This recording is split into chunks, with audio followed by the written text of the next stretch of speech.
Welcome back, ladies and gentlemen. And now it's time for the nation's sharpest opinion. Now, ladies and gentlemen, something quizzical is going on. Something odd is going on without measure. That day after day after day, the United States of America and now the UN are lamenting about the plight of Arvind Kejriwal. At least that's the headline you're hearing. That every morning America wakes up, every morning the American government wakes up and says, poor Kejriwal, poor Congress.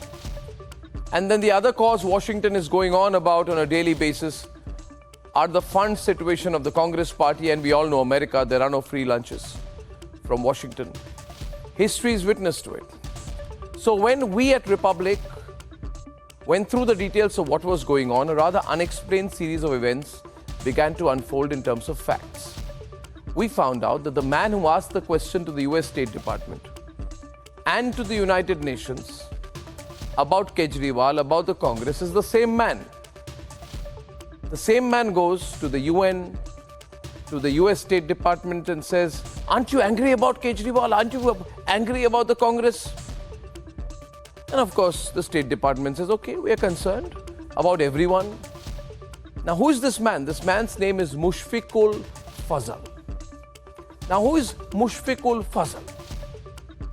One would think he's an Indian, very entrenched in the current affairs of India, but no.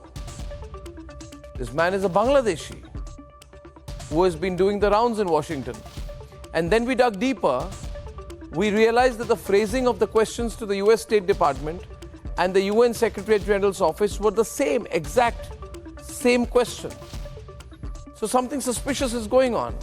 And then that raises the question on whether someone was lobbying to put words, plant answers into the mouths of the so-called powerful lobbies of the West. And if so, who are these people?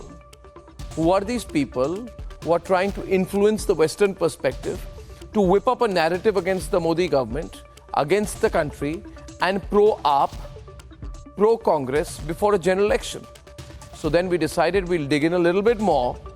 And we found that this man, Mushfiqul Fazal, who was like a parrot in my view asking the questions, ladies and gentlemen, he had been by the government of Bangladesh charged as per reports and has also been marked as absconding in the case back home. So here's an absconder from Bangladesh who goes around asking the same questions to the UN and the US about whether they are worried about Kejriwal's situation. So we wondered, how does it all tie back to India? So we dug a little bit more. Now we found out then that this same man also happens to be a regular columnist with a certain foreign funded media portal that is trying very hard to make a living projecting a perpetual anti-India narrative. So my question is tonight, here is the situation. Let me put the situation across to you. A man absconding, ladies and gentlemen, a man absconding from Bangladesh, number one. A man who writes for a certain lobby website in India, we all know which one that is. That man goes to America and tells the UN and the US, aren't you angry about Kejriwal? Aren't you angry about the Congress not getting its funding? And general questions are given by the State Department, which amount to absolutely nothing.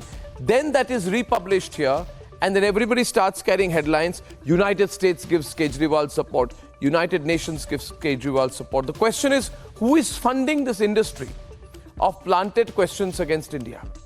I don't believe anymore that this lobby that's fueled and funded by the West does not have a quid pro quo arrangement that goes beyond just narrative setting. In an election season, it is time to expose this industry of questions.